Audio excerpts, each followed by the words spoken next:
Terima kasih Anda masih bersama kami. Bagi Anda yang baru saja bergabung, kami hadirkan kembali 3 berita utama hari ini. Warga antre 7 jam hingga malam hari untuk bisa mendapatkan bantuan langsung tunai kompensasi kenaikan harga BBM dan BPNT. Pondok pesantren di Garut mengakui terjadi pengeroyokan terhadap seorang santrinya. Seorang pria bermobil menjamret ponsel milik sebuah warteg di Kota Bogor.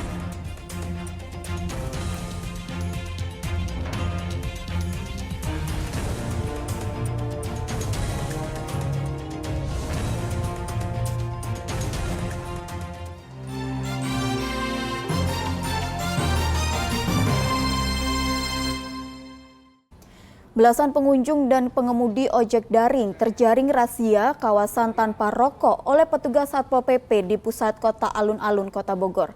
Para perokok ini pun dikenai denda karena merokok di ruang publik.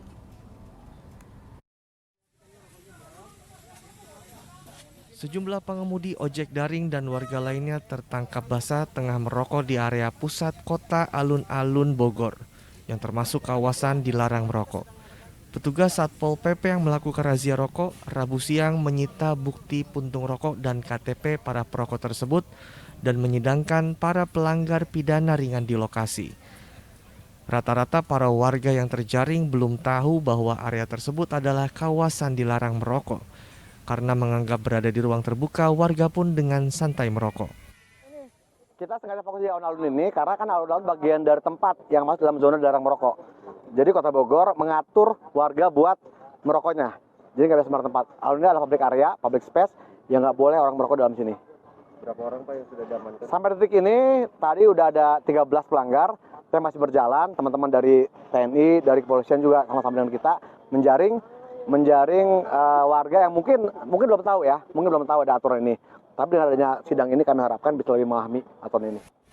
Para pelanggar aturan larangan merokok di kawasan tanpa rokok KTR ini dijatuhi sanksi administratif berupa denda yang berkisar dari Rp50.000 sampai Rp200.000.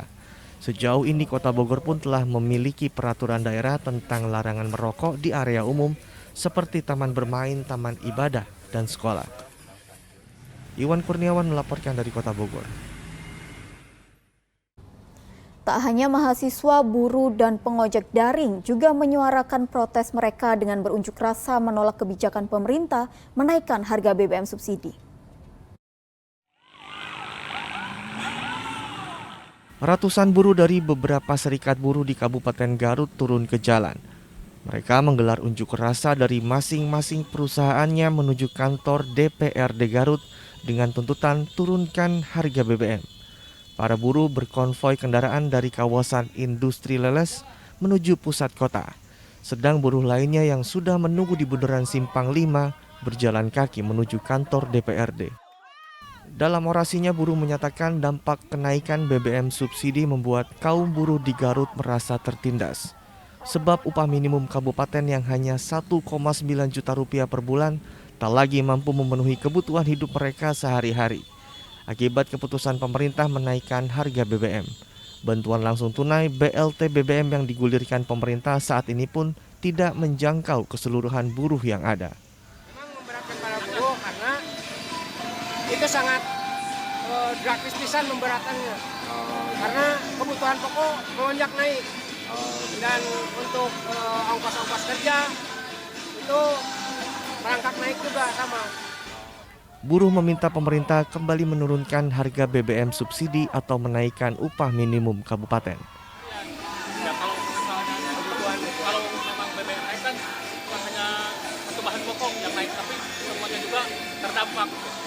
Sejauh ini upah di Garut berapa Pak? Di bawah 2 juta, 1 juta sekarang 965.000 itu UMR Garut. Nah, kalau memang dikalkulasikan dengan harga BBM sekarang, itu silakan hitung sendiri lah, pasti bakal kurang. Tak hanya para buruh yang bergerak memprotes kenaikan harga BBM subsidi. 500 pengojek daring di Purwakarta Rabu siang menggelar unjuk rasa menolak kenaikan harga bahan bakar minyak subsidi di gedung DPRD Purwakarta. Para pengojek daring memulai aksi mereka dari Sadang. Dalam tuntutannya, para pengojek daring meminta pemerintah menurunkan harga bahan bakar minyak Pertalite yang naik 30% dari Rp7.650 per liter menjadi Rp10.000. Kenaikan harga BBM Pertalite membuat pengemudi ojek daring sepi pelanggan. Mereka juga meminta agar biaya sewa aplikasi diturunkan menjadi maksimal 10% agar pendapatan bisa meningkat.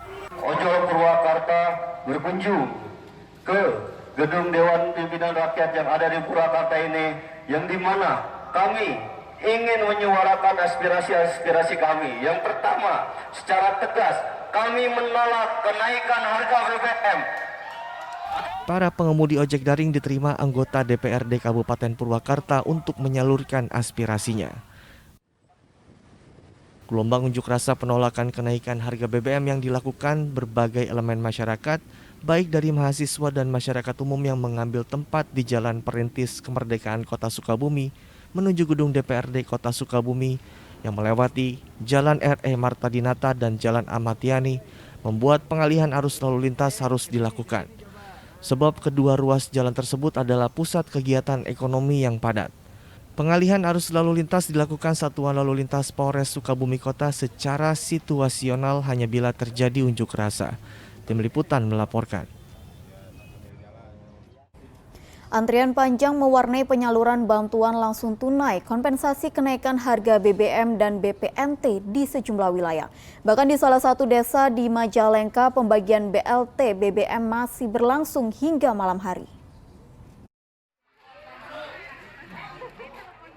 Kamis pagi, lebih dari 1.200 warga desa Cilame, Kabupaten Bandung Barat sudah antre berdesakan di pintu masuk aula kantor desa untuk mencairkan bantuan langsung tunai kompensasi kenaikan harga BBM dan bantuan pangan non-tunai. Antrean makin panjang karena proses verifikasi atau validasi data oleh petugas memakan waktu yang cukup lama. Meski warga sudah datang sejak pukul 6 pagi, namun pencairan bantuan tunai sebesar Rp500.000 baru diproses sekitar pukul 8.30. Sehingga warga harus menunggu hampir 2 jam lamanya untuk dipanggil petugas.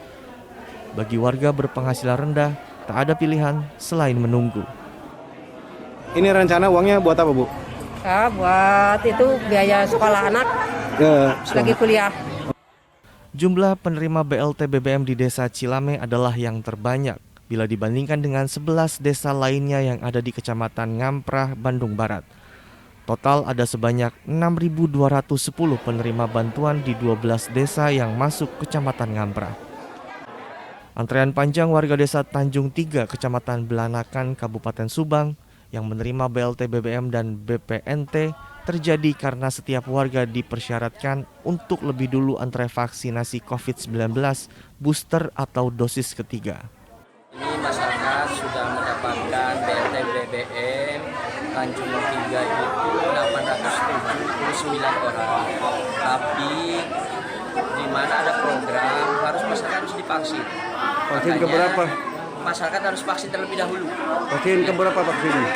Ada yang vaksin yang kedua, ada yang vaksin yang ketiga, vaksin booster. Karena 2 kali antre, waktu yang dibutuhkan semakin lama.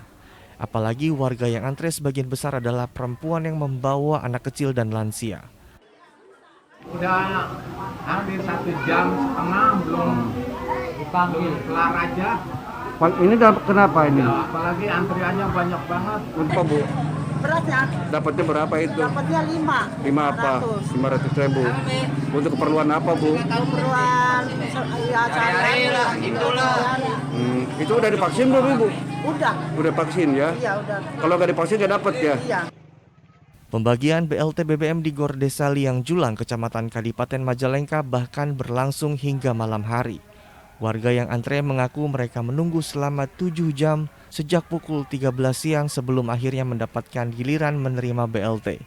Kondisi ini membuat warga, terutama warga lansia, keletihan. Ngantri lama. Oh, itu ngantri dari jam berapa? Dari jam 1. Baru dapat jam berapa? Dapat panggilan? Jam 7. Di Gor Desa Liang Julang, jumlah penerima BLT BBM dan BPNT mencapai 1.822 orang dari 2 desa, yaitu Desa Liang Julang dan Desa Heuleuk. Penyaluran bantuan sejak pukul 8 pagi belum selesai hingga pukul 8 malam karena terbatasnya petugas PT Pos. Kenapa Pak bisa terjadi sampai malam hari Pak? Ya karena ya mungkin karena jumlah terlalu banyak. Terlalu banyak. Sementara petugas dari kantor pos ya terbatas. Terbatas. Di Kabupaten Majalengka tercatat penerima manfaat bantuan langsung tunai kompensasi kenaikan harga BBM dan BPNT mencapai jumlah 158.244 keluarga. Tim Liputan melaporkan. 10 hari pasca kenaikan harga BBM yang ikut mengerek harga kebutuhan pokok, kini harga beras pun ikut naik. Kenaikan harga beras mencapai Rp2.000 per kilogram. Dampak akibat kenaikan harga BBM subsidi semakin meluas, termasuk pada komoditas bahan pangan, salah satunya beras. Para pedagang beras di Karawang mengaku terpaksa menaikkan harga jual hingga Rp2.000 per kilogram akibat harga beli dari petani yang naik. Selain dampak kenaikan harga BBM yang berpengaruhi pada biaya operasional termasuk biaya angkut, kenaikan harga juga dipicu oleh cuaca buruk, sehingga pasokan beras dari petani daerah ke pasar induk Karawang berkurang. Saat ini beras berkualitas medium dijual dengan harga Rp9.900 per kilogramnya dan untuk beras premium dijual dengan harga Rp12.000 per kilogram. Naik jauh. Oh naik jauh ya? Iya. Oh semenjak ini BBM? Iya. BBM naik? Iya. Ya kan operasionalnya. Operasionalnya naik BBM-nya? Operasional naik. Mungkin cuaca juga sekarang ya? Cuaca, iya cuacanya nggak mendukung. Kenaikan harga beras membuat omset pedagang beras turun 25%. Para pedagang berharap pemerintah dapat menjaga stok pangan dan stabilitas harga kebutuhan pokok sehingga mudah didapat dan terjangkau oleh masyarakat. Samsun Nursam melaporkan dari Karawang.